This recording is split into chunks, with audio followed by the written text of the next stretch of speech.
iOS 14.5, which has been the topic in the in-app advertising industry for many months now. It's finally here. It's been live for now a few weeks now. And it's still early goings, but would love to hear a little bit more about what you're seeing on your end as far as adoption, opt-in rates, things like that. Yeah, so I think nobody was necessarily expecting, but everybody now knows that Apple did slow roll the release of iOS 14.5. I think a lot of us were maybe ready to just dive in head first, and we expected a pretty swift ramp up within the first 7 to 10 days, but that's not at all what we saw.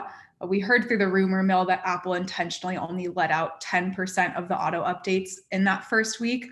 We've seen the number climb a little bit since. We're at overall about 11% of iOS 14 requests on 14.5. And honestly, I kind of come into work every morning wondering if last night was the night that all of the rest of the auto updates went out. So we're constantly checking in. We are expecting that sometime soon, a lot of the rest of these devices are going to roll out. We don't really know at this point what Apple's waiting for. So we do expect that to jump up pretty significantly sometime soon, but in normal fashion with this ATT rollout, we have no idea when that's actually going to happen.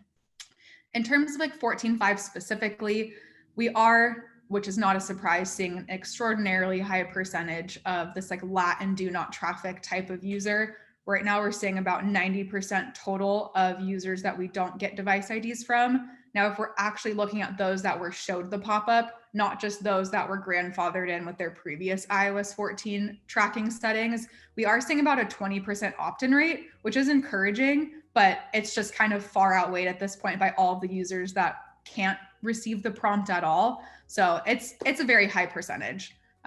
Otherwise, though, we are seeing really, really strong adoption on the app developer and the exchange side with almost 100%, somewhere between 90 and 95% of our bid requests coming in as SCAD eligible where they should be. And of those, we've been really lucky to end up in the P list of 95% of those. So we have almost complete accessibility to eligible SCAD bid requests. And that much we're really grateful for, because we know then that we can bid, receive the attribution, and when Apple decides to release the rest of these 14.5 updates, the exchanges and the inventory will be ready for it.